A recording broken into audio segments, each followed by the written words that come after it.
Hi, I'm Olivia. My brother broke my ribs over our inheritance. And my family? They stared and said, "Stop being dramatic." My parents asked if I'd provoked him. They said I was too stubborn, too difficult.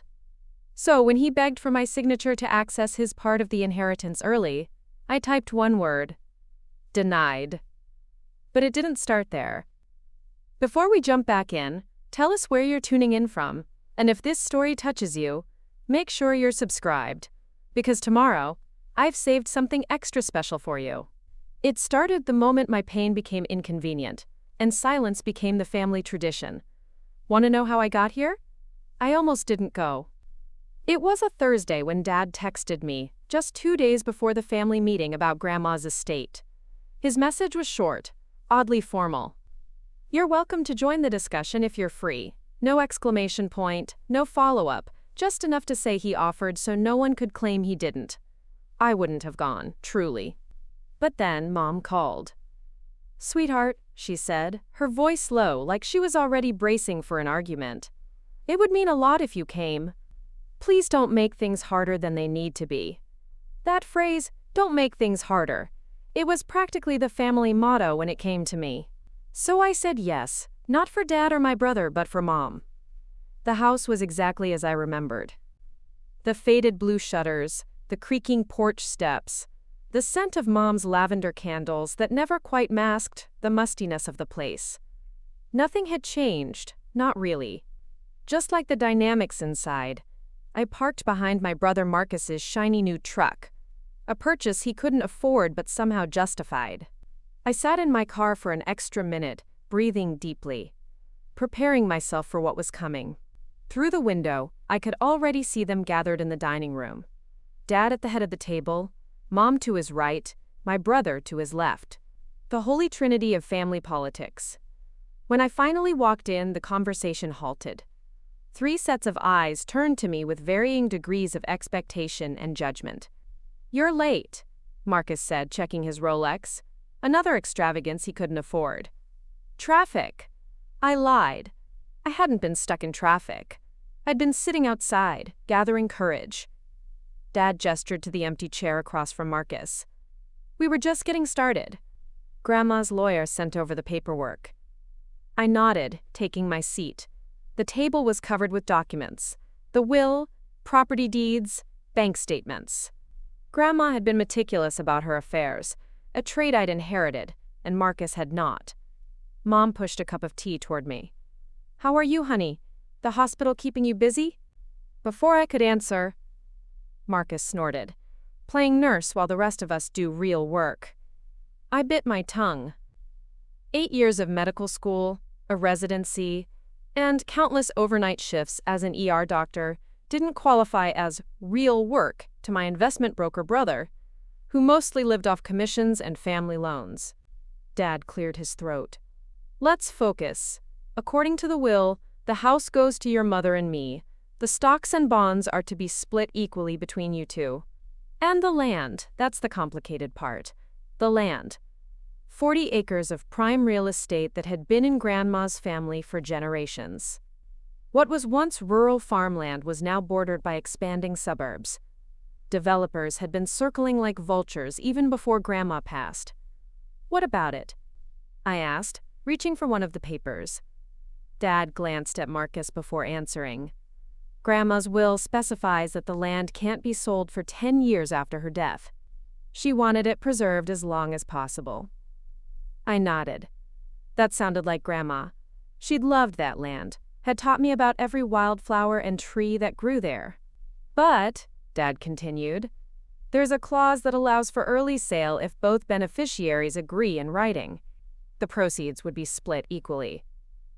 Marcus leaned forward, elbows on the table. "I've already got a buyer lined up. Henderson Development. They're offering $7 million. The room seemed to tilt. $7 million. Split 2 ways.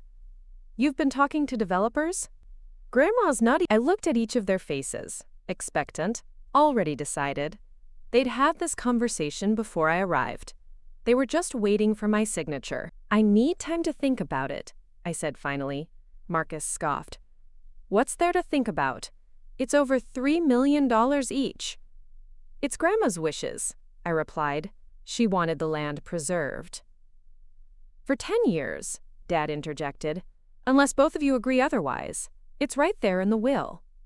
I stood up. I said I need time. Marcus's face darkened.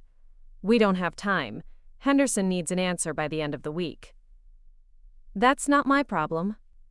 Actually, it is your problem, he snapped, rising to his feet. Some of us have real financial obligations, Olivia. Some of us have families to support. Then perhaps you shouldn't have bought a $70,000 truck you can't afford, I replied evenly. His face flushed. Don't lecture me about money. I'm not lecturing you. I'm just not signing away Grandma's land so you can dig yourself out of whatever hole you've put yourself in. Dad stood too, hands raised. That's enough. Both of you, sit down. Preparing and narrating this story took us a lot of time. So if you are enjoying it, subscribe to our channel. It means a lot to us.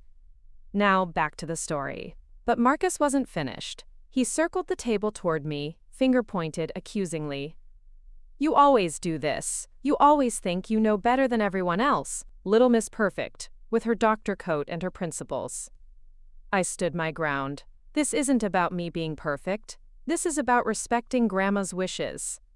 Grandma's dead, he shouted, now inches from my face. And you're using this as another opportunity to prove how much better you are than the rest of us.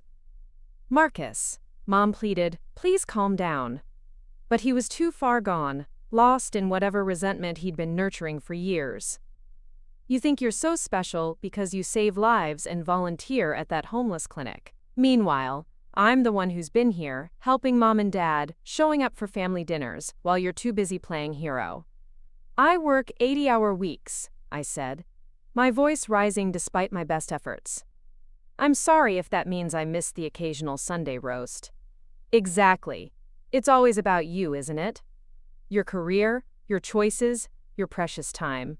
Never what the family needs. And what the family needs is for me to sign away Grandma's legacy so you can cash out? Is that it? Something snapped in his eyes then. Before I could react, his hands were on my shoulders, shoving me backward with such force that I lost my balance. I stumbled, trying to catch myself on the antique hutch behind me, but my momentum was too great. I fell hard against the corner of the hutch, pain exploding across my ribcage. The sound was sickening, a crack that seemed to echo through the suddenly silent room. I crumpled to the floor, unable to breathe, pain radiating through my chest with each shallow gasp. Marcus! Mom screamed, rushing to my side. But it was Dad's reaction that I'll never forget. He looked at me on the ground, clutching my side, then turned to Marcus and said quietly, Go cool off. Not, call an ambulance. Not, what have you done? Just, go cool off. Like his son had spilled a drink instead of assaulting his daughter. Mom knelt beside me, her hands fluttering uselessly. Can you stand, honey? Let's get you to the couch. I couldn't speak through the pain. Every breath was agony. I'd treated enough broken ribs in the ER to know exactly what had happened. Dad finally seemed to register the severity of the situation. Should we call someone? I need to go to the hospital, I managed to gasp. Is that necessary? Dad asked, glancing toward the door Marcus had just stormed out of. Maybe just some ice. I stared at him in disbelief. My ribs are broken. Mom helped me to my feet, supporting me as I clutched my side. I'll drive you. No, I said, finding strength in my anger. I'll drive myself. Don't be ridiculous, Dad said. You can't drive like that. Watch me. Each step was torture, but I made it to my car, ignoring their calls behind me. I was a doctor. I knew how to get myself to an emergency room. I knew when something was broken beyond a simple fix. And it wasn't just my ribs. The hospital was mercifully quiet that evening. Let's get some images and see what we're dealing with. 3 hours later, the diagnosis was confirmed. 3 broken ribs, 1 dangerously close to my lung. Dr. Patel wanted to keep me overnight for observation. Have you called anyone? She asked gently. Family? A friend to bring you some things? I shook my head, then winced at the pain the movement caused. Not yet. Do you want to tell me what actually happened? I looked at her kind, concerned face and felt tears welling up for the first time. My brother pushed me. I fell against a piece of furniture. Her expression remained professional, but I saw the shift in her eyes. She'd seen this before, too many times. I need to document this, Olivia. It's assault. I know, I whispered. Do you want to file a report? Did I? I thought about Marcus's rage, about Dad telling him to cool off, about Mom's fluttering hands that never quite managed to protect me. Not yet, I said finally. Let me think about it. Dr. Patel nodded, respecting my decision even if she didn't agree with it. You know the drill. Document everything. Take photos. Write down what happened while it's fresh. I nodded, grateful for her understanding. I'll check on you in a bit, she said, squeezing my hand before leaving. Alone in the hospital room, I stared at the ceiling and tried to make sense of how we'd gotten here. Marcus and I had always had our differences, but violence? That was new. Or maybe it wasn't. Maybe this anger had always been there, just waiting for the right moment to explode. My phone buzzed on the bedside table. A text from Mom. Are you okay? Dad and I are worried. No mention of Marcus. No acknowledgement of what he'd done. Another buzz. Please let us know you're all right. I set the phone down without replying. Let them worry. Let them wonder. For once, let them feel the weight of their choices. I must have drifted off, because I woke to morning light streaming through the window, and another doctor, this time Dr. Reynolds from orthopedics, checking my chart. Morning, Dr. Galloway, he said when he saw I was awake. Patel asked me to look in on you. How's the pain? Manageable. I lied. Every breath still felt like being stabbed. Mind if I take a look? I nodded, and he gently examined my ribcage, his experienced hands careful but thorough. 3 fractures, he confirmed. We can't do much except pain management and time. You know the drill. 6 to 8 weeks. I recited. No heavy lifting, limited activity, follow-up in 2 weeks. He smiled. The doctor makes the worst patient. I'll try to defy the stereotype. Good luck with that. He made some notes in my chart. Patel says you can be discharged this morning if your pain is controlled and you have someone to stay with.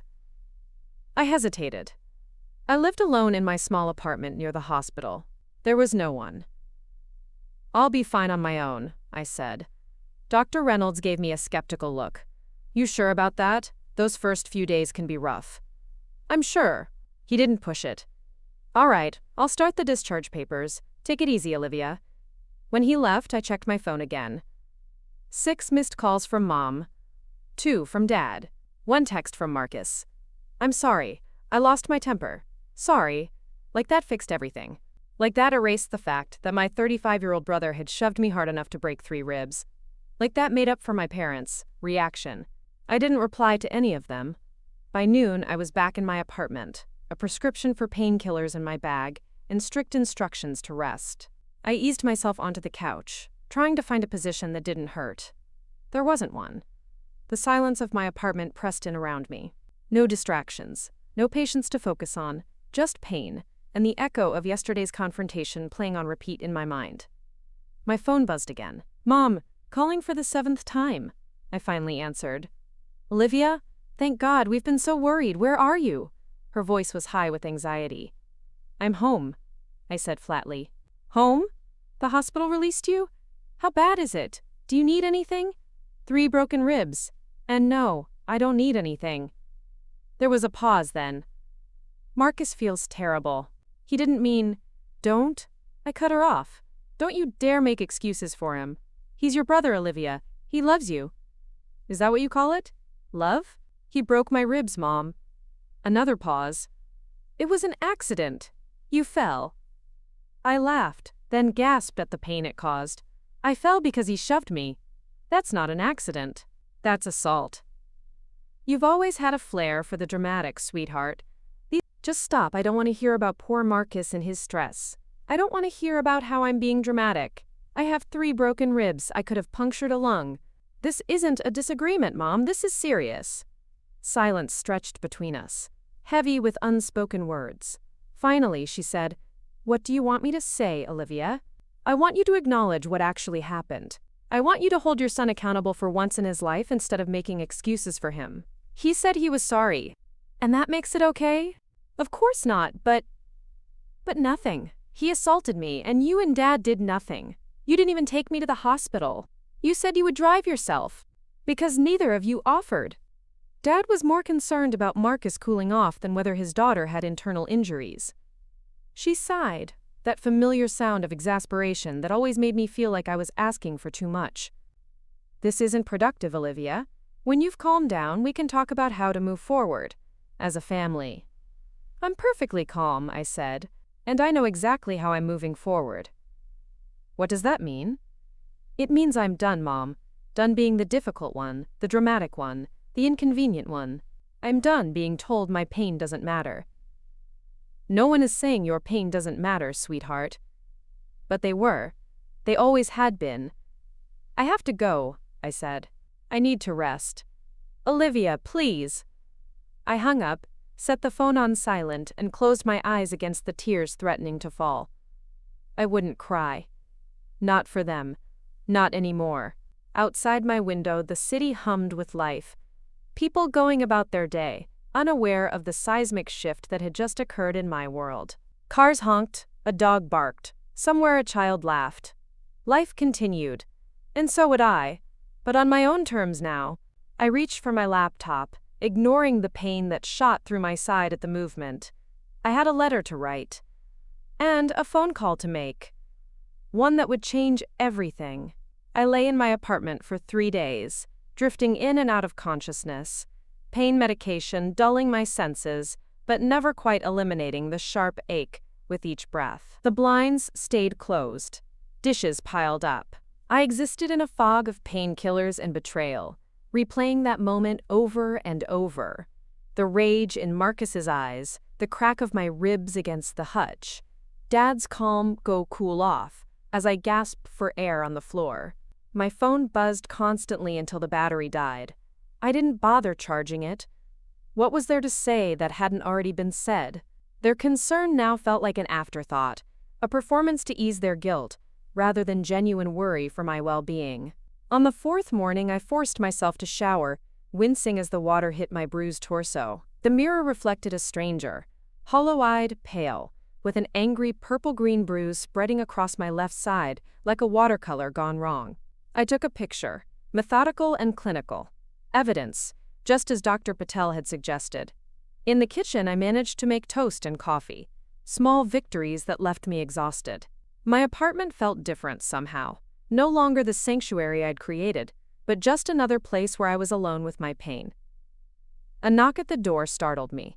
I hadn't ordered food, wasn't expecting anyone. I considered ignoring it, but the knocking persisted, followed by a familiar voice. "Olivia? It's Elena. I know you're in there." Elena. My best friend since medical school. The one person who knew everything about my family and still liked me anyway. I shuffled to the door, each step an exercise in controlled breathing. When I opened it, Elena's practiced smile faltered. "Jesus, Liv. You look terrible." "Thanks," I croaked, stepping back to let her in. "Always good to hear." She set down a canvas bag and immediately switched to doctor mode, assessing me with professional eyes. "Have you been taking your meds? Eating? Drinking enough water?" "Yes to meds. Sort of to eating. Probably no to water." She sighed, already moving toward the kitchen. "When you didn't answer any of my texts, I figured something was up. Then the hospital grapevine got to me. 3 broken ribs? What the hell happened?" I eased myself onto the couch. "Family meeting about Grandma's estate. Marcus didn't like that I wouldn't immediately sign off on selling her land. So he, what? Pushed you into the corner of an antique hutch. Oak. Very sturdy." Elena's face darkened as she filled a glass with water and brought it to me. "Tell me you filed a police report." I looked away. "Not yet." "Olivia!" I know, but it's complicated." "No, it's not." She sat beside me, careful not. I sipped the water, letting the coolness soothe my dry throat. "My family doesn't see it that way. They think I'm being dramatic. Again. Of course they do, Elena muttered. Because heaven forbid Marcus ever face consequences for his actions. That was the thing about Elena. She'd never bought into my family's version of events. From the first time I'd met her in anatomy class, she'd seen through the veneer I'd carefully constructed, the one where everything was fine, and my family was just like everyone else's, maybe a little stricter, a little more traditional. I'm going to make you some real food, she declared, standing up, and then we're going to talk about what you're going to do next. There's nothing in the fridge, I warned. I brought groceries, she said, gesturing to the canvas bag she'd set down. I figured you'd be subsisting on stale crackers and spite. I smiled despite myself. You know me too well. While Elena bustled around my kitchen, I let my mind wander back to Grandma's land. 40 acres of rolling hills, wildflower meadows, and a small creek that burbled through the property like liquid silver. As a child, I'd spent countless summer days there, learning the names of plants and birds from Grandma, building fort in the old oak tree, feeling more at home than I ever did in my actual house. What are you thinking about? Elena asked, setting a plate of scrambled eggs and toast in front of me. Grandma's land. The reason for all this. She sat across from me, her own plate balanced on her knees. The inheritance thing, right? Your brother wants to sell? I nodded, taking a small bite of toast. $7 million from developers. He already had the deal lined up, just needed my signature. And you said no. I said I needed to think about it. Grandma wanted the land preserved for at least 10 years. It's in her will. But there's a loophole if both of you agree. Exactly. And Marcus needs money. I'm not sure for what exactly, but it's clear he's in some kind of financial trouble. Elena's expression was thoughtful. So you're the only thing standing between him and $3.5 million. Pretty much. No wonder he lost it. She shook her head. Not that it excuses anything. No, I agreed. It doesn't.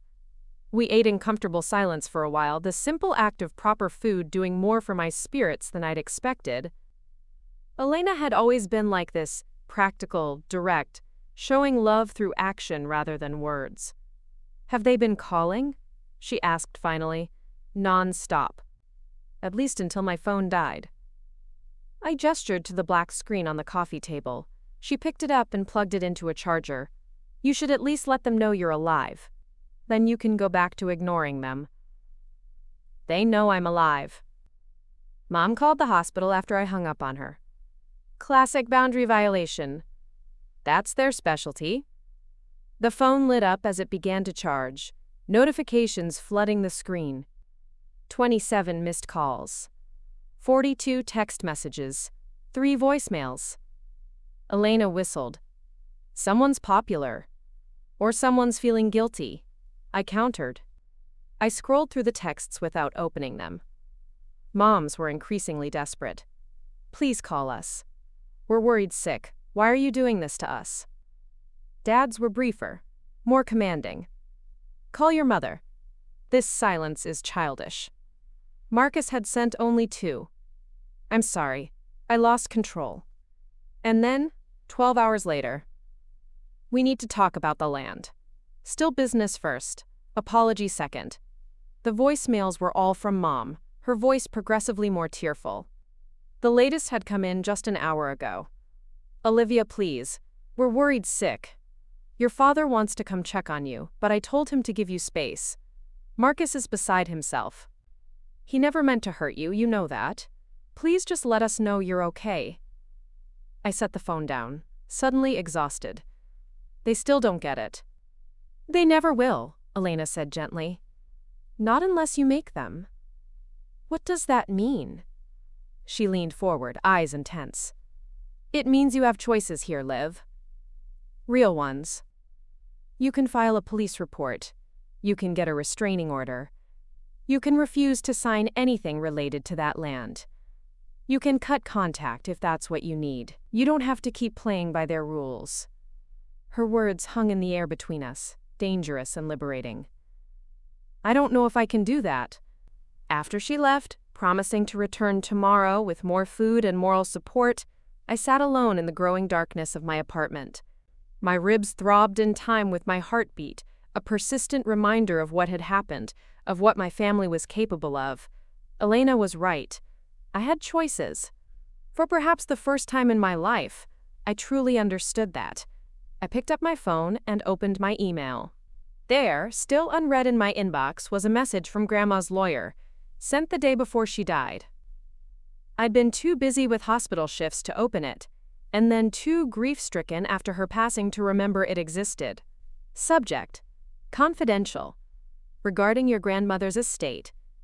Dear Dr. Galloway, per your grandmother's request, I am sending this email to be opened only in the event that your brother attempts to sell the family land before the prescribed 10-year waiting period. Mrs. Galloway anticipated this possibility and asked me to provide you with additional documentation that may be relevant to your decision. Attached, you will find a separate codicil to her will that has not been shared with the rest of your family. It outlines an alternative plan for the land should you choose to exercise it. Please contact me directly if you wish to discuss this matter further. Respectfully, Jonathan Mercer, Esquire Mercer and Associates Law Firm. I stared at the screen, stunned. Grandma had anticipated this? She'd known that Marcus would try to sell the land against her wishes? The attachment was a PDF, password protected. My fingers hovered over the keyboard. What would the password be? I tried Grandma's birthday. Incorrect. I tried the address of the land. Incorrect. I tried my birthday, then Marcus's. Both incorrect. Then, on a hunch, I typed in the name of her favorite wildflower, the one that covered the meadows of her land every spring. Bluebonnet. The file opened. What I read made my breath catch, sending fresh pain through my ribcage. Grandma hadn't just anticipated Marcus's actions, she'd created an entire contingency plan. The codicil specified that if Marcus attempted to force a sale of the land before the 10-year period, I would be given sole executorship over the property. More than that, I would have the legal right to convert the land into a conservation trust, permanently protected from development. Marcus wouldn't just lose his chance at quick cash, he'd lose any claim to the land forever. I read the document 3 times, trying to process what it meant. Grandma had known. She'd known about Marcus's financial troubles, about his impulsiveness, about his tendency to prioritize immediate gain over long-term value. She'd known, and she'd created a failsafe with me as the trigger. The responsibility felt enormous, but also right somehow. Grandma had trusted me with her legacy. I closed the file and leaned back, mind racing. This changed everything. If I invoked this codicil, Marcus would be furious. My parents would see it as the ultimate betrayal. The already fractured relationships might break beyond repair. But if I didn't, if I gave in, signed off on the sale, let Marcus have his millions, I'd be betraying Grandma's trust and her vision for the land. I couldn't make this decision tonight, not with pain medication clouding my thinking and exhaustion weighing down my limbs. But for the first time since the confrontation, I felt something like clarity beginning to emerge. I slept fitfully, dreams filled with fractured images, Marcus's rage-contorted face, the hushed green of Grandma's land, the stark white of hospital walls. When morning came, I was more resolved than rested, but my mind was made up. I charged my phone fully, then made 2 calls. The first was to Jonathan Mercer, Grandma's lawyer. His secretary put me through immediately. Dr. Galloway, he greeted me, his voice warm with recognition. I've been expecting your call. I received the email, I said, getting straight to the point. The one about the codicil. Ah, yes. I heard papers shuffling in the background. Your grandmother was quite insistent about that particular arrangement. She wanted to ensure the land's protection. She knew Marcus would try to sell it. A pause. She had concerns about certain family members, financial priorities. She never specified names to me, but we both knew who she meant. I want to invoke the codicil, I said, the words feeling momentous as they left my mouth. I see? More paper shuffling. There's a process, of course. Legal documents to file, statements to make, and communication with interested parties until this is resolved. Understood. After hanging up with Mr. Mercer, I made my second call to the local police department. The officer who took my statement was professional and thorough, asking detailed questions about the incident, the injuries, and my relationship with Marcus. I answered everything honestly, including the context of the inheritance dispute. "You said this happened 4 days ago?" she asked, a note of concern in her voice. "Yes, I was processing." "I understand. But with cases like this, evidence collection is time-sensitive. Were there any witnesses?" "My parents. But they won't corroborate my version of events." She made a note. "That's not uncommon in family violence cases. Do you have medical documentation of your injuries?" "Yes. I'm a doctor. I was treated at Memorial Hospital." "That's good. We'll need those records. And photographs if you have them." "I took some this morning." "Excellent. Would you like to file for a restraining order as well?" The question gave me pause. A restraining order seemed so official, so permanent. But then I remembered the look in Marcus's eyes just before he shoved me, pure, unchecked rage. And I nodded. Yes, I would. By the time I hung up, my ribs were aching fiercely from sitting upright for so long. But my mind felt clearer than it had in days. I'd taken the first steps towards something new, a life where I wasn't defined by my family's expectations or limited by their manipulations. My phone buzzed with a text from Elena on my way with lunch and moral support. "Need anything else?" I smiled, grateful for the one relationship in my life that had always been uncomplicated. "Just you," I replied. While waiting for Elena, I checked my other messages.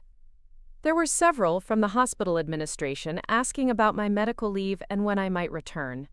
I responded with a brief update about my injuries and a doctor's note from Dr. Patel, promising to check in again in a week.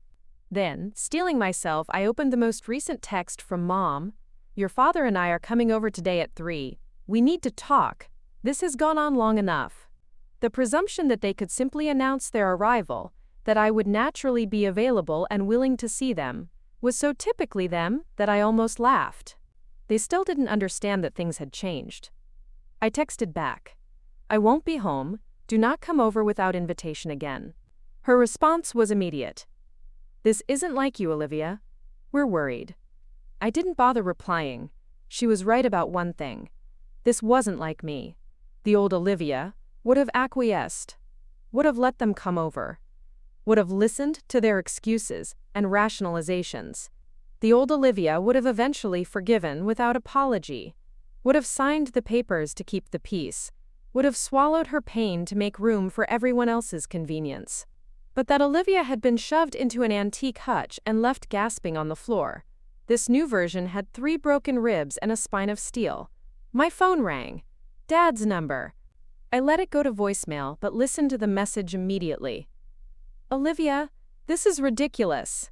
Your mother is beside herself with worry, and now you're refusing to even speak with us? Whatever issues you have with your brother, punishing the entire family is childish and unfair. Call us back immediately." No mention of my injuries. No acknowledgement of what had happened. Just annoyance at my inconvenient boundaries. I deleted the message without a second thought. When Elena arrived with sandwiches from my favorite deli and a stack of medical journals to keep me occupied during recovery, I was calm in a way I hadn't been in years. "You seem different," she observed, setting out lunch on the coffee table. "Less tortured." "I made some decisions." She raised an eyebrow. "Important ones, I'm guessing." I nodded, taking a careful bite of sandwich. "I called the police. Filed a report against Marcus." Elena's eyes widened. "You did? Wow, Liv. That's huge." "I also called Grandma's lawyer. Turns out she left me a way to protect the land from exactly what Marcus is trying to do." "What do you mean?" I explained about the codicil, watching Elena's expression shift from surprise to admiration. "Your grandmother was a badass," she said when I finished. She really was. I never realized how much until now. "So what happens next?" I shrugged, wincing slightly. Discretion. Marcus loses his shot at quick cash, and my parents probably disown me for good measure. And how do you feel about that? I considered the question, trying to untangle the complex web of emotions. Sad, relieved, scared, proud. All of it at once, I guess. Elena nodded. That sounds about right.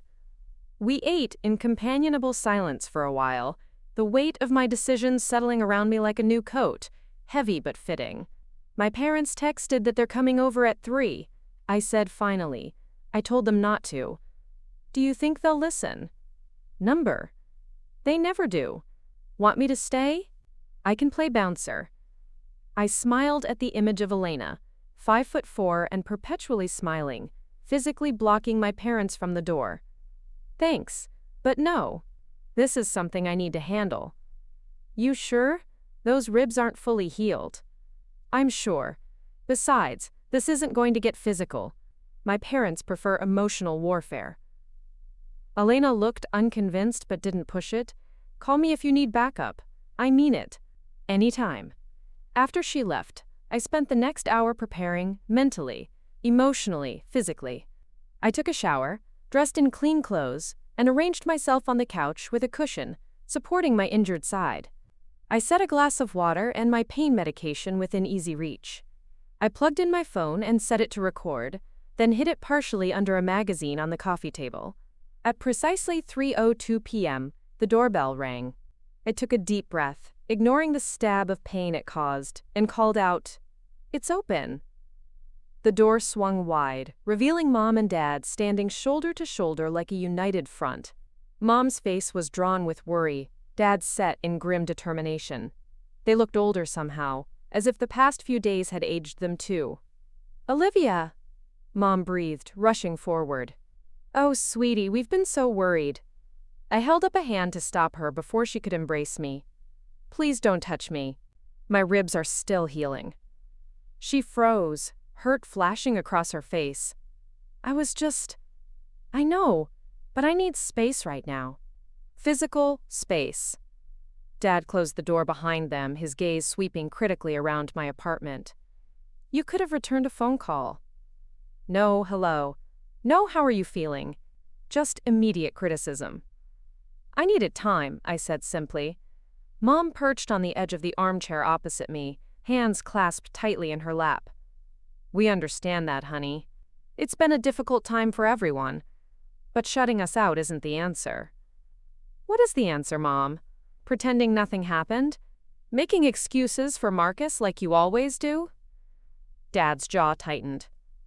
"Nobody is making excuses. What happened was unfortunate.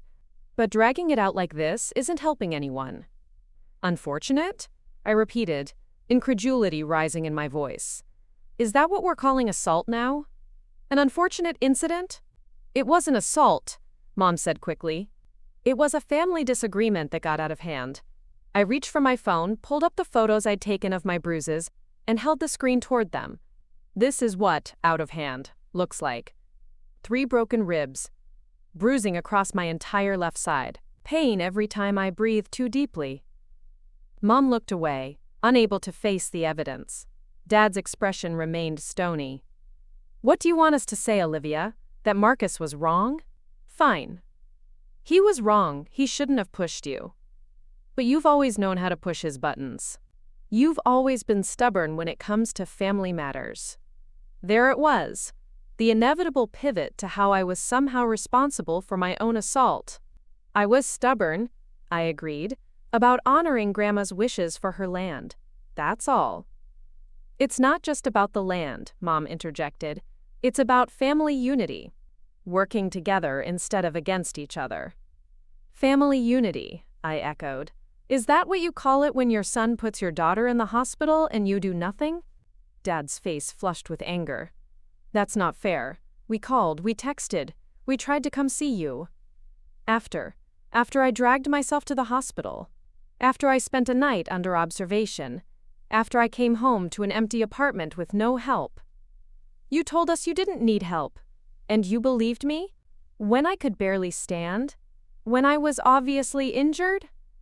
The room fell silent. On selling Grandma's land. Now he still wants me to sign. Nothing has changed except I have broken ribs. Everything has changed, Mom insisted. He's apologized. He's realized his mistake. I looked at her, really looked at her, and saw the desperation in her eyes, the need to believe that this could all be smoothed over, that we could go back to the way things were. It broke my heart a little, even through my anger. I filed a police report, I said quietly. The words landed like a bomb. Mom gasped. Dad went rigid. You what? He demanded. I filed a police report against Marcus. For assault. I also applied for a restraining order. You can't be serious, Mom whispered. I've never been more serious in my life. Dad stood up, towering over me in a way that might once have been intimidating. You're going to drag your own brother through the legal system? Over a family argument? I met his gaze steadily. Yes. This is insanity. You know what this could do to his career? His reputation? His children? I know exactly what it could do. Just like I know what he did to me. 3 broken ribs, Dad. I could have died if one had punctured my lung. You're being melodramatic. I'm being a doctor who understands the severity of her injuries. Mom started to cry, soft, hiccuping sobs that she tried to muffle with her hand. Please, Olivia, think about what you're doing. Think about this family. I have thought about it. For days. And I've made my decision. What about the land? Dad asked, his voice hardening. Are you going to block that sale too? Just to punish your brother? I took a careful breath. Actually, I've been in touch with Grandma's lawyer. There's a codicil to her will that activates if Marcus tries to sell the land before the 10-year waiting period. It gives me sole executorship and the right to place the land in a permanent conservation trust. Dad's face went pale. That's not possible. We reviewed the will together. Not the full will, apparently. Grandma had her reasons for keeping this part private.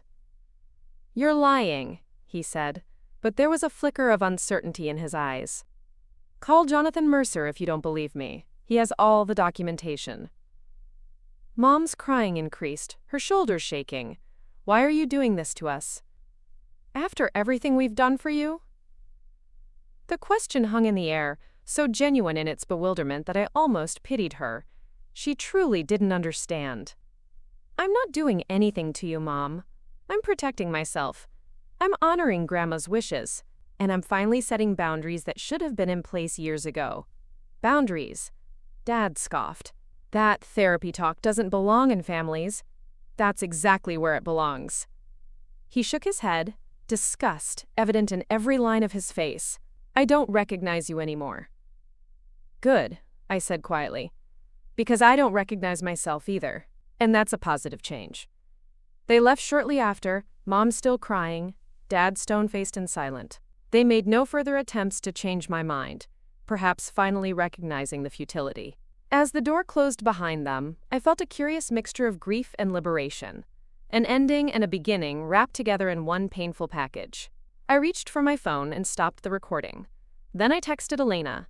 They came. They left. I'm still standing. Her reply came seconds later. Proud of you. Coming over with ice cream and a movie. No arguments. I smiled, setting the phone aside. The road ahead wouldn't be easy. There would be legal proceedings, family fallout, difficult days of physical and emotional healing. But for the first time in my life, I was walking a path of my own choosing, guided by my own moral compass rather than my family's expectations. Outside my window, the afternoon sun filtered through the curtains, casting long shadows across my living room floor. I closed my eyes, picturing Grandma's land, the wildflowers swaying in the breeze, the ancient oaks standing sentinel, the creek bubbling over smooth stones. I could almost smell the earthy scent of it, could almost hear Grandma's voice telling me the names of birds and plants as we walked its boundaries together. That land would be safe now, and slowly, carefully, I would be too. The first week after my parents' visit passed in a haze of pain medication, legal paperwork, and fitful sleep. My ribs ached constantly, a physical reminder of what had happened and why I couldn't, wouldn't back down now. Elena came by daily, bringing food, fresh clothes, and a stubborn refusal to let me wallow in isolation. On day 8, as morning light filtered through my bedroom blinds, my phone rang with an unfamiliar number. I answered cautiously. "Dr. Galloway, this is Officer Ramirez from the County Sheriff's Department. I wanted to inform you that we served the temporary restraining order against Marcus Galloway yesterday evening."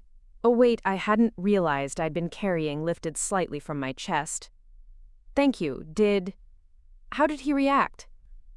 "I'm not at liberty to discuss that in detail, ma'am, but I can tell you the order was served without incident. He's been officially notified that he cannot come within 500 feet of you, your residence, or your workplace. And the assault charges? The district attorney is reviewing your case. Someone from that office will be in touch shortly." After hanging up, I lay in bed staring at the ceiling, trying to process what I was feeling. Relief, certainly. Fear, still lingering beneath the surface, but mostly a strange, unfamiliar sense of power. Not over Marcus, but over my own life.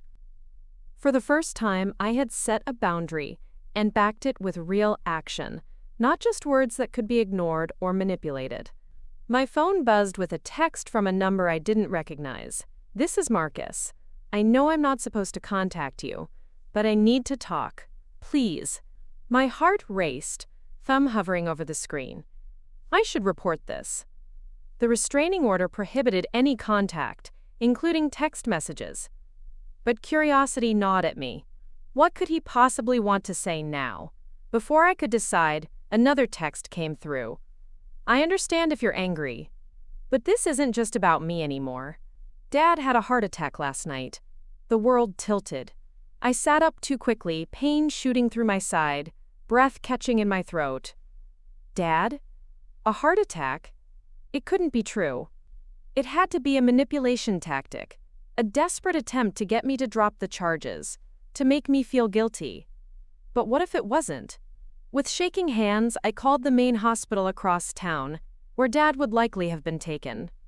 After identifying myself as a physician and family member, I was connected to the cardiac unit. "Cardiac unit, this is Nurse Chen." "Hello, this is Dr. Olivia Galloway.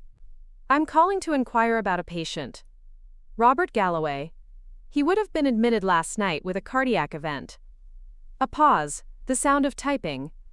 "Yes, Dr. Galloway.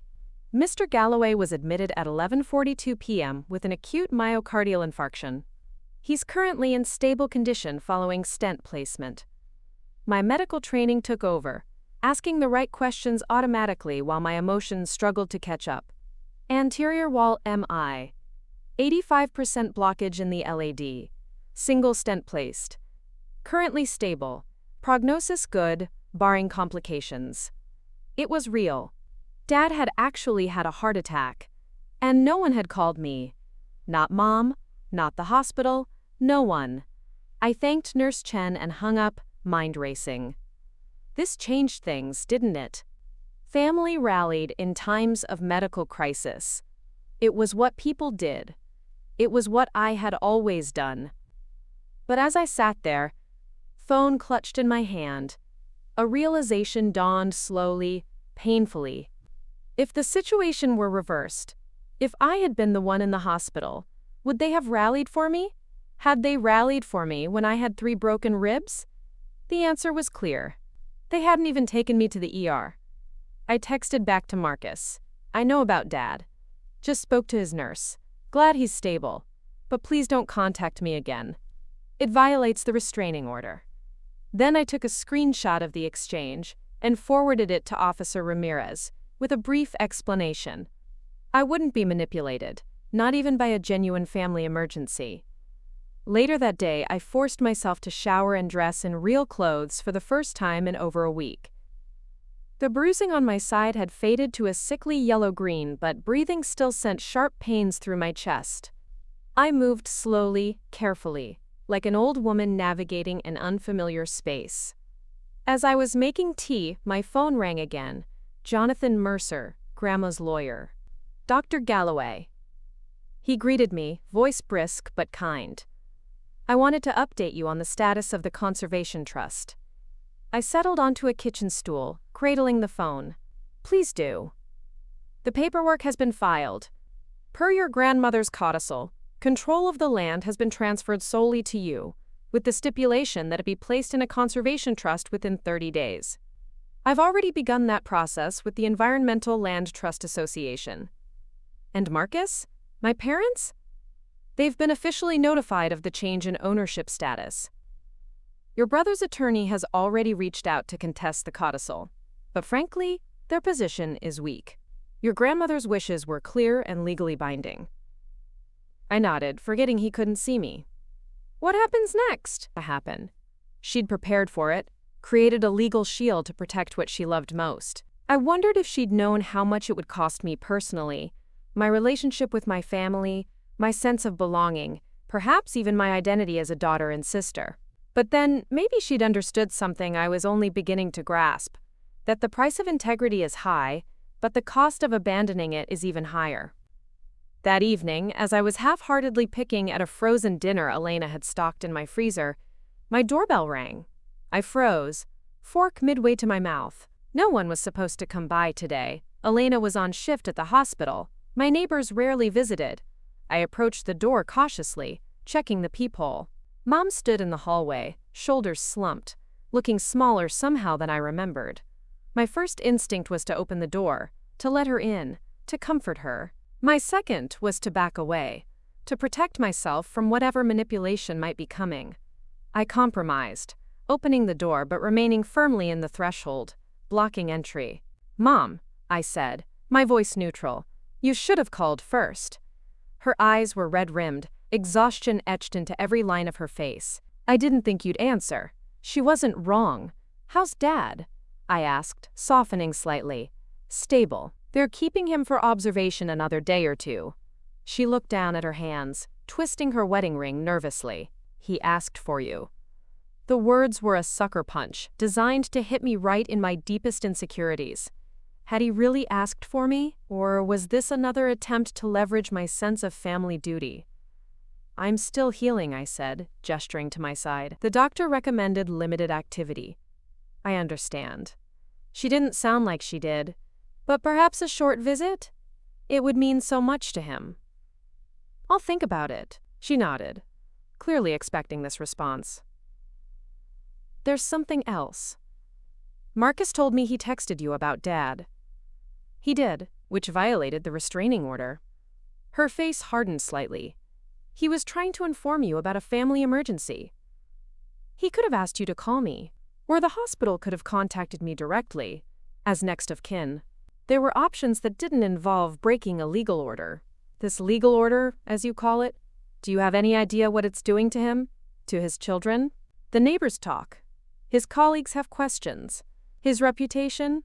Mom," I cut her off. "I didn't come to his house and break his ribs. Actions have consequences. That's all this is." She flinched as if I'd slapped her. "And this land trust business? Is that just consequences too?" "That's honoring Grandma's wishes. She didn't want the land sold and developed. This ensures it never will be. Even if it means tearing this family apart?"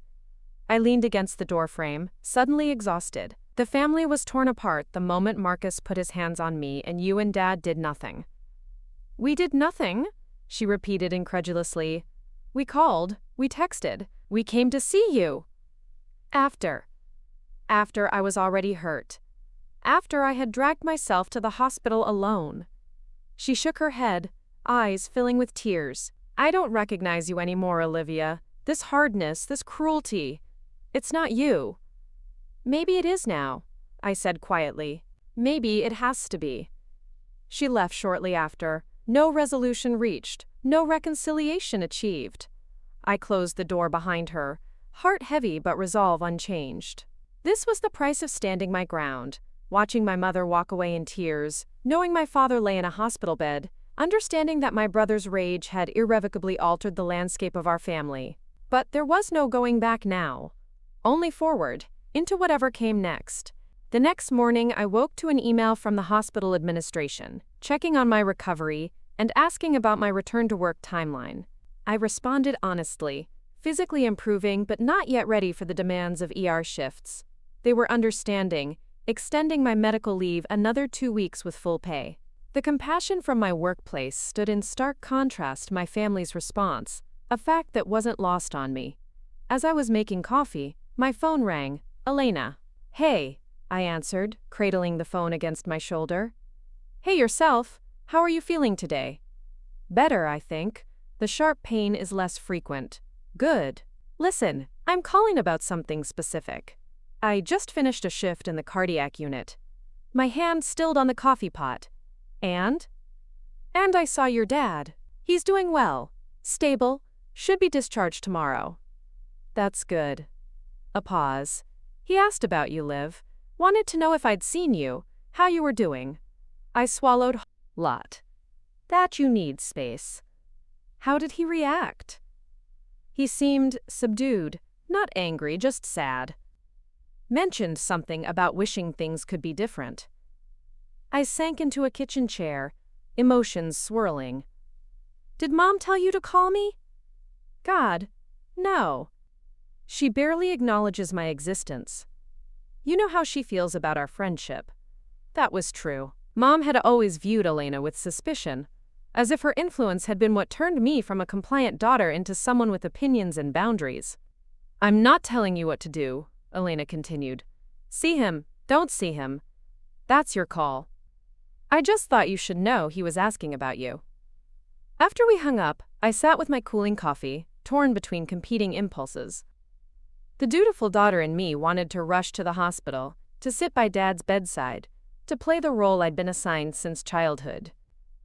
The wounded woman with broken ribs wanted to stay far away, to protect myself from more pain, more manipulation, more dismissal of my needs. But perhaps there was a middle ground, a way to acknowledge the genuine medical crisis without surrendering the boundaries I'd worked so hard to establish. I found myself reaching for a note card and pen. The familiar act of writing by hand slowed my thoughts, forced me to consider each word carefully. "Dad, I hope you're recovering well. Elena mentioned you've been asking about me. I'm healing too. The ribs are better each day, though still painful. I'm not ready to visit in person. What happened with Marcus, and your response to it, has deeply affected me. I need time and space to process everything. I wish you a smooth recovery and return home. If you ever want to have an honest conversation about what happened and why I've made the choices I have, I'm open to that, when I'm ready." Olivia, I sealed the card in an envelope, addressed it, and walked to the community mailbox in my apartment complex. The simple act of dropping it in the slot felt significant somehow, a step toward something, though I wasn't sure what. Back in my apartment, I opened my laptop and navigated to a website I'd been avoiding, the Environmental Land Trust Association. If Grandma's land was going to become a conservation area, I wanted to understand exactly what that meant, what possibilities existed for its future. Hours slipped by as I researched different conservation models, read about ecological restoration projects, studied the legal frameworks that protected such lands. By mid-afternoon, a plan was beginning to take shape in my mind, not just for preserving the land, but for transforming it into something that honored Grandma's legacy in an even deeper way. I emailed Jonathan Mercer with specific questions about the trust parameters. Could educational programs be established on the land? Could sustainable agriculture be practiced in certain areas? Could a small nature center be built to serve the community? His response came quickly. Yes to all of the above, provided they aligned with conservation principles and didn't involve commercial development. The trust would preserve the land, but wouldn't prevent it from being used thoughtfully for education, research, and community benefit. For the first time since the confrontation with Marcus, I felt a spark of genuine excitement. This wasn't just about saying no to development. It was about saying yes to something better, something that reflected Grandma's values and vision. I reached for my phone, then hesitated. Who would I share this with? Mom and Dad wouldn't understand or appreciate it. Marcus would be furious. My colleagues at the hospital would be supportive but distantly so, lacking the personal connection to make it meaningful. In that moment, the isolation of my position hit me fully. Standing up for myself, for what I believed was right had left me standing largely alone. But then I remembered, I wasn't completely alone. I had Elena. I had colleagues who respected me. I had patients who trusted me. And most importantly, I had myself stronger and clearer than I'd ever been before. I spent the rest of the day sketching out ideas for what the conservation area could become. Walking trails winding through wildflower meadows, a small education center offering workshops on local ecology, volunteer opportunities for school groups, a living laboratory for scientists studying native plant restoration. By evening, I had pages of notes, rough diagrams, and a growing sense of purpose. This land wouldn't just be preserved, it would thrive, would serve, would educate, would inspire. It would be everything Grandma had hoped for and more. As I was adding to my notes, my phone buzzed with an unknown number. I answered cautiously. "Dr. Galloway? This is Assistant District Attorney Renee Washington. I'm handling the assault case against your brother Marcus Galloway." I sat up straighter. "Yes, hello. I've reviewed..."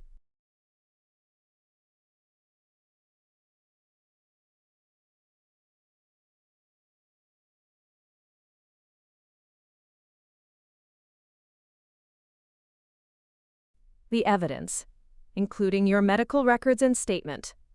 I believe we have sufficient grounds to proceed with charges of second-degree assault." My breath caught. What does that mean exactly? "It means your brother will be formally charged. He'll be arraigned next week, where he'll enter a plea. If he pleads not guilty, we'll proceed toward trial. And if he pleads guilty, we'd work out a plea agreement, likely involving probation, anger management classes, community service, and potentially a suspended sentence." He wouldn't go to jail? For a first offense with no prior criminal history? It's unlikely, unless he violates the terms of his probation or the restraining order. I nodded, relief washing over me. I hadn't wanted Marcus imprisoned. I just wanted accountability, consequences, recognition of what he'd done. "What do you need from me?" I asked. "At this stage, nothing. But if he pleads not guilty, we'll need you to testify at trial. Given the family relationship, it could get complicated." Complicated. That was one way to put it. "I understand," I said. "I'm prepared to testify if needed." After we hung up, I sat in the growing darkness of my apartment, the weight of my decisions pressing down on me. Criminal charges against my own brother. A permanent conservation trust that blocked his financial plans. A restraining order that effectively divided our family into separate camps. Was I doing the right thing? The question haunted me, not because I doubted my actions, but because they felt so counter to everything I'd been raised to believe about family loyalty, about forgiveness, about keeping peace at all costs. But perhaps that was exactly the problem. I'd been raised to prioritize peace over justice, to sacrifice my own well-being for family harmony, to accept pain rather than cause conflict. No more. Whatever came next, criminal proceedings, family estrangement, rebuilding my life without the relationships I'd always taken for granted, I would face it with the same courage Grandma had shown in protecting what she valued most. The next day dawned clear and cool, a perfect early autumn morning. My ribs felt better than they had in days, the constant ache dulled to an occasional twinge when I moved too quickly. For the first time since the assault, I felt physically capable of leaving my apartment for more than a quick errand. I dressed carefully, choosing clothes that were comfortable but presentable. I wasn't sure where I was going, only that I needed to be outside, needed to feel connected to something larger than my apartment and my troubles. As I drove aimlessly through town, I found myself turning onto the familiar road that led to Grandma's land.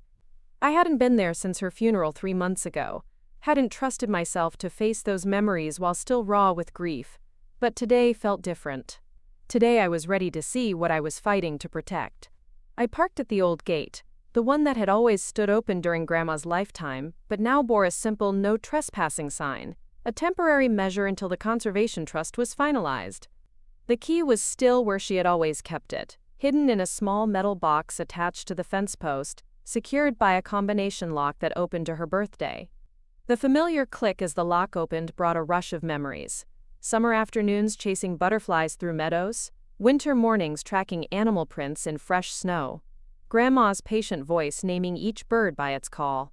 I swung the gate open and stepped onto the property. My property now, at least until the trust was established.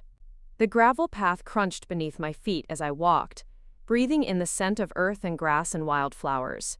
The land stretched before me, 40 acres of gentle hills, mature oak trees and open meadows. The creek that bisected the property gleamed in the morning sun, water burbling over smooth stones just as it had for centuries. I walked slowly, mindful of my healing ribs, taking in every detail. The old oak where I'd built a fort as a child still stood, its massive branches reaching toward the sky. The wildflower meadow, where Grandma had taught me to identify black-eyed Susans and purple coneflowers, was in late bloom, a riot of color and texture. Near the creek, I found the flat stone, where we used to sit and picnic, watching minnows dart between the rocks. I lowered myself carefully onto it, feeling the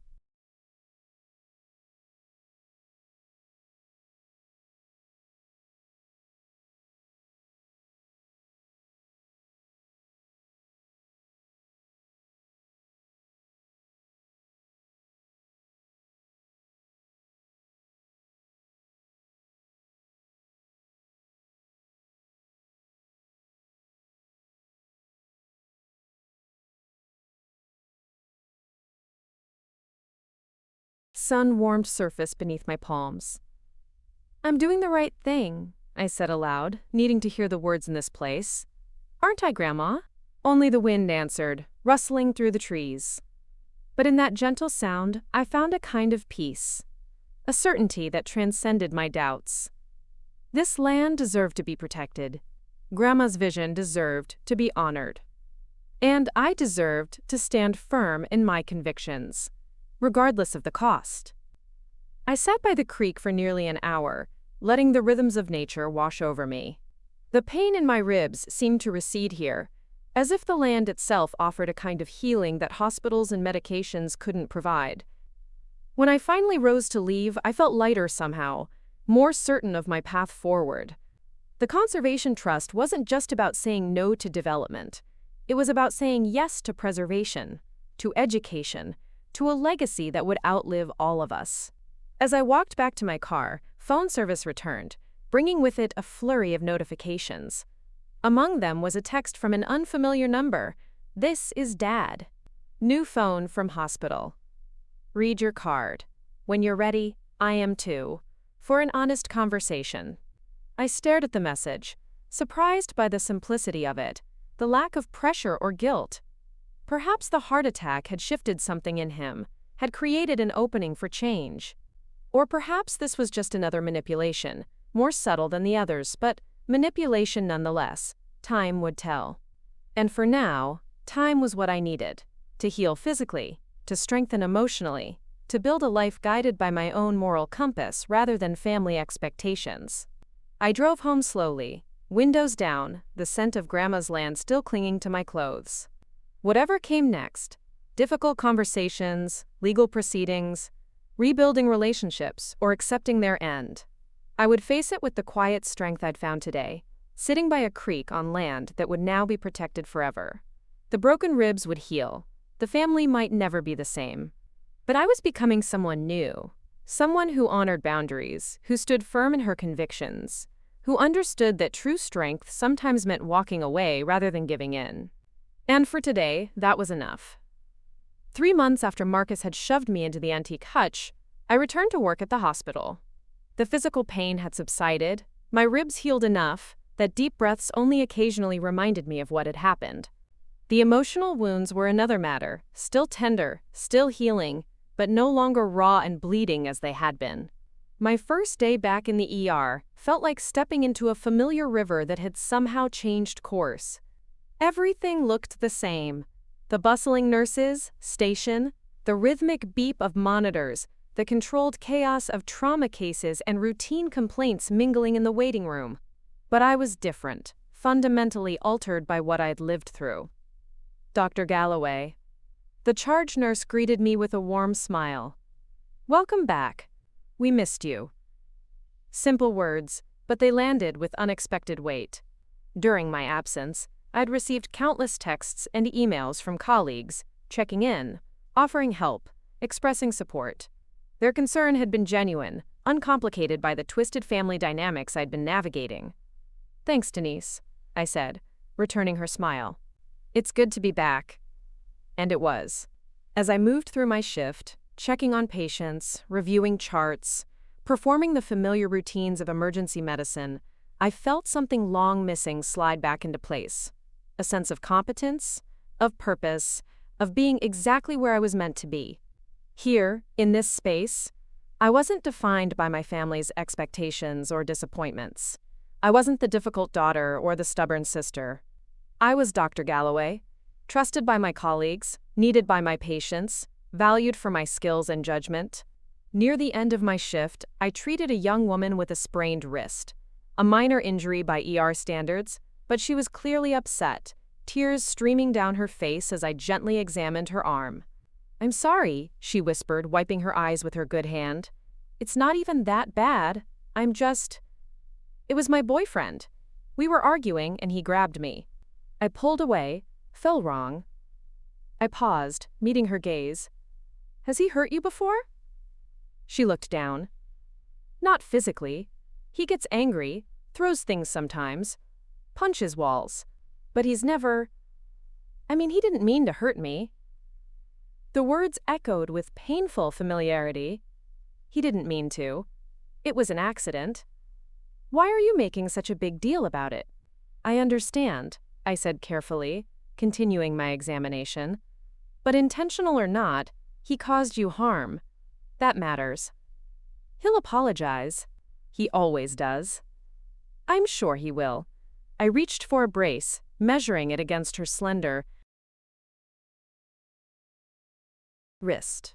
"But apologies don't prevent injuries, they just come after." She was quiet as I fitted the brace, demonstrated how to wear it, explained the care instructions. As I was finishing the discharge paperwork, she asked softly, "How did you know?" "That I needed to hear that?" I smiled slightly. "Let's just say I've been where you are." "Not exactly, but close enough." "And what did you do?" "I set boundaries. Hard ones. It wasn't easy, and it cost me relationships I valued. But I'm still standing." She nodded, absorbing this. "Thank you. Not just for this," she gestured to her wrist, "but for saying it out loud. Nobody else has." After she left, I stood for a moment in the empty exam room, struck by how easily I'd shared my experience, how naturally the words had come. My pain hadn't just changed me, it had given me a voice that might help others find theirs. When my shift ended, I checked my phone for the first time in hours. Among the usual notifications was a text from Dad. "Appointment with cardiologist went well today. Progress. Would still like to talk when you're ready." Since his heart attack, our communication had been sparse but civil. Brief texts about his recovery, my return to work, necessary practicalities. We'd maintained a careful distance, neither pushing for reconciliation nor closing the door on it entirely. I hadn't seen or spoken to Marcus since the day of the assault. The restraining order remained in effect, and according to Elena's careful updates, he had accepted a plea deal: 2 years, probation, anger management classes, community service, and mandatory therapy. Mom texted more frequently, always careful to avoid mentioning the fractures in our family. Her messages were about mundane things: a recipe she'd tried, a show she thought I might like, questions about medical issues for friends. It was as if she believed that by pretending everything was normal, it might eventually become so. I responded to Dad's text with simple acknowledgement. Glad to hear it. First day back at work went well. Then I drove home, mind already shifting to the other project that had consumed my energy during recovery: Grandma's land. The Conservation Trust had been finalized 2 weeks ago, the paperwork signed and filed with appropriate authorities. The land would never be developed now, never carved into building lots or paved over for a strip mall. But preserving it was just the beginning of what I envisioned. At home, I spread my notes across the kitchen table: sketches for an education center, curriculum ideas for school field trips, research proposals for university partnerships. The concept had evolved from a simple conservation area to a living classroom, a place where children and adults could learn about native ecosystems, sustainable practices, and the delicate balance of the natural world. I'd named it the Catherine Galloway Nature Preserve, after Grandma. A plaque was already being designed for the entrance gate, in honor of Catherine Galloway, who understood that we don't own the land, we belong to it. My phone rang, Elena, checking in after my first day back. "How was it?" she asked. "Any medical emergencies I should know about?" I laughed. "Nothing too dramatic. A couple of broken bones, one case of appendicitis, the usual Monday assortment." "And how did it feel? Being back?" "Good," I said, surprised by the honesty of my answer. "Really good. Like coming home in a way. Better than actual home, I'm guessing." I didn't respond immediately, considering the implications of her statement. Home had always been a complicated concept for me. The place I'd grown up, the family that had shaped me, the web of expectations and obligations that had both nurtured and constrained me. But the home I'd known was gone now, altered irrevocably by Marcus's violence and my family's response to it. In its place was something new, something I was still defining. "Actually," I said finally, "I've been thinking about that, about home and what it means now. And I think I'm ready to talk to Dad. Not about..."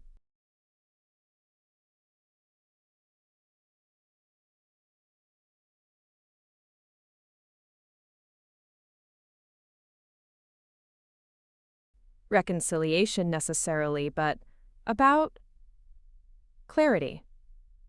About understanding what happened and why. Elena was quiet for a moment. "Are you sure? It's only been 3 months." "I'm sure. I'm not doing it for him, or for Mom, or for some abstract idea of family harmony. I'm doing it for me. I need to know if there's anything worth salvaging here, or if I need to close this chapter completely. Just be careful, okay? Set boundaries. Don't let them pull you back into old patterns." "I won't," I promised.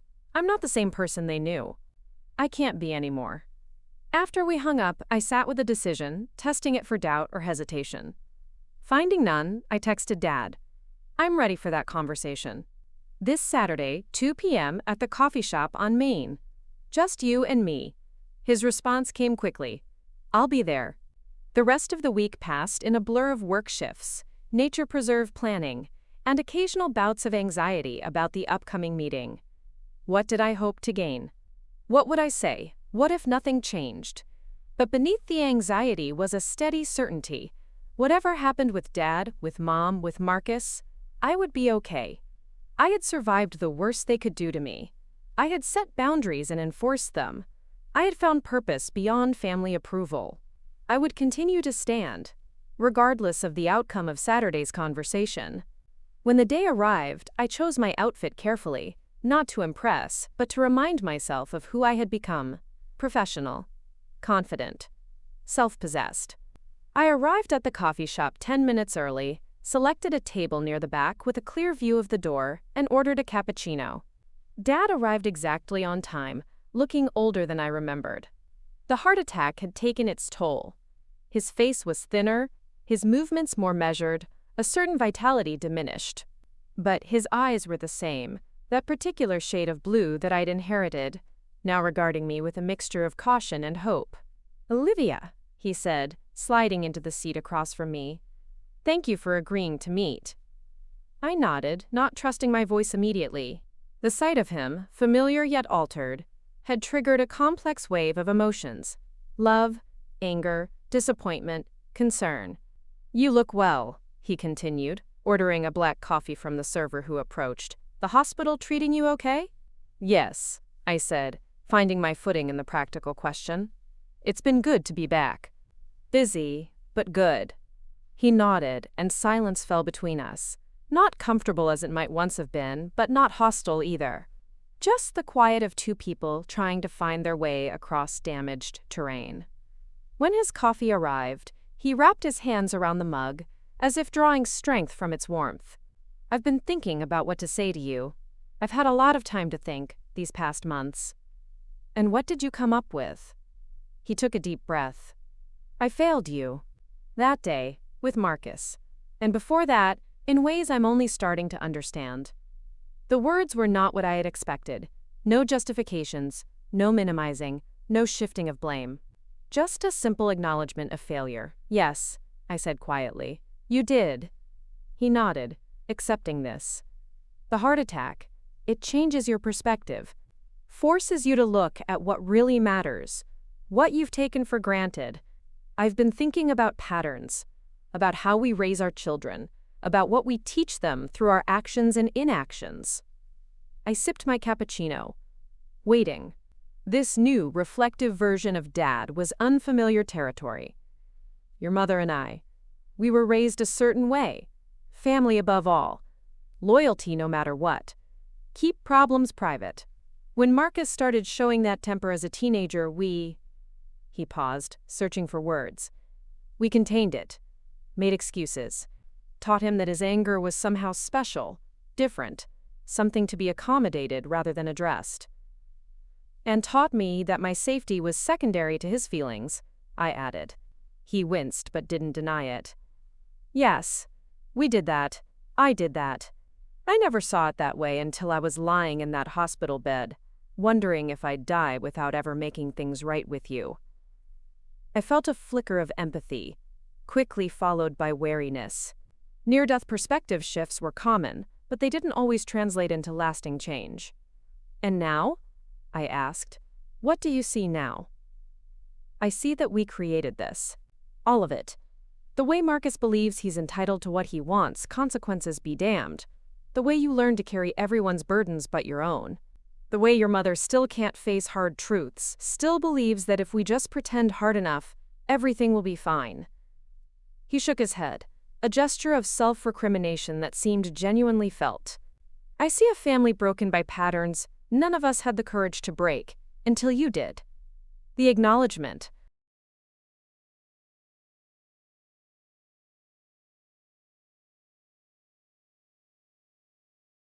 Struck me silent. For years, decades, I'd been the difficult one, the troublemaker, the one who couldn't just go along to get along. Now Dad was saying I'd been right to resist, right to draw lines, right to demand better. I don't know if there's a way forward for us as a family, he continued. I know your mother wants to pretend none of this happened, just add it to the pile of things we don't discuss. I know Marcus is still angry, still blaming you for, overreacting to what he did. And I know you have every right to walk away from all of us and never look back. He paused, meeting my gaze directly. But I wanted you to know that I see it now. I see what we did, what I did. And I'm sorry, Olivia. Truly sorry. The apology hung in the air between us, sincere but insufficient to erase years of patterns, of hurts, of enabling dangerous behavior. Yet it was something, a first step, a recognition, an opening. I appreciate that, I said finally. I do. But I need you to understand that an apology doesn't fix this. It doesn't erase the broken ribs or the betrayal or the years of being told my feelings didn't matter as much as keeping the peace. I know, he said simply. And I need you to understand that I can't be in the same room as Marcus. Not now, maybe not ever. The restraining order stays, the charges stand. He nodded. I understand. And the land. Grandma's land. It's protected now. Permanently. The Catherine Galloway Nature Preserve will break ground on the Education Center next spring. That decision is non-negotiable. I know. Jonathan Mercer sent me the paperwork. Your grandmother would be proud, Olivia. She always said you were the one who truly understood what that land meant. The comment surprised me, a small validation I hadn't expected. She never told me that. She didn't need to. It was obvious in the way she talked about you, the way she left that codicil in your hands. We talked for another hour, moving from the weightiest topics to more neutral ground, his recovery, my work, the plans for the nature preserve. It wasn't reconciliation, not exactly, but it was something adjacent to it.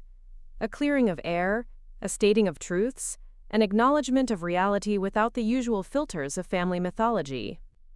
As we prepared to leave, Dad hesitated. Your mother would like to see you. When you're ready. If you're ready. I considered this, trying to gauge my own capacity for another difficult conversation. Maybe. Not right away. I need to process this first. Of course. He stood, movements still careful after his surgery. Thank you, Olivia, for listening. For giving me a chance to say these things. I nodded, gathering my purse. It's a start, Dad. That's all I can say right now. It's a start. As I watched him walk away, shoulders slightly stooped but head held high, I felt a strange mixture of emotions. Grief for what had been lost, cautious hope for what might still be possible, pride in my own strength throughout the ordeal. I drove from the coffee shop not to my apartment, but to Grandma's land. My land now, the nature preserve taking shape with each passing week. The no trespassing signs had been replaced with new ones. Catherine Galloway Nature Preserve, opening spring 2023. Unlocking the gate, I walked the familiar path to the creek, taking in the changes already underway. Volunteers had cleared invasive species from certain areas, planted native grasses in others. The outline of the education center had been staked out near the entrance, positioned to minimize disruption to established habitats. I sat on the flat stone by the creek, watching the water flow past, constant, yet ever-changing. Like life itself, patterns broken and reformed, currents shifting, new channels carved where resistance once stood. My phone buzzed. A text from Elena. How did it go with your dad? I thought about how to answer, how to encapsulate the complex, unresolved, cautiously hopeful nature of our conversation. Better than expected. I replied finally. Not fixed, but clearer. I'll tell you everything over dinner. Then I set the phone aside and simply sat, listening to the language of water over stone, of wind through leaves, of birds calling to each other across the meadow. This place had been Grandma's sanctuary, her legacy, her gift to the future. Now it was mine than it had been in months. Whatever came next, tentative rebuilding with Dad, careful negotiation with Mom, permanent separation from Marcus, I would face it with the clarity and courage I'd found here, beside this creek, on this land that had been saved not just from development but for a purpose. I closed the gate behind me as I left, securing the new padlock with care. The sign caught the last rays of sunlight, the words Catherine Galloway Nature Preserve, glowing golden against the darkening sky. My brother had broken my ribs over an inheritance he saw only in terms of monetary value. He couldn't understand that the true inheritance had never been about money at all. It was about values, about vision, about the courage to stand firm when standing firm mattered most. Grandma had known that. She'd known me, better perhaps than I had known myself, until necessity forced me to discover my own strength. She'd trusted me with her legacy, believing I would protect it no matter the cost. And I had. I would continue to do so, not just for her memory, but for myself, for the woman I was becoming. Someone who understood that broken bones could heal stronger at the fracture points, that damaged relationships could either be repaired with honest effort or released with necessary grace, that the most valuable inheritance isn't measured in dollars but in dignity, in purpose, in peace. As I drove away, the preserve receding in my rearview mirror, I felt a sense of completion, of a circle closing. The pain that had begun with violence was ending with creation. The family that had fractured might never fully mend, but new connections, new purposes, new understandings had emerged from the wreckage. It was enough. More than enough. It was everything. Up next, you've got 2 more standout stories right on your screen. If this one hit the mark, you won't want to pass these up. Just click and check them out. And don't forget to subscribe and turn on the notification bell so you don't miss any upload from us.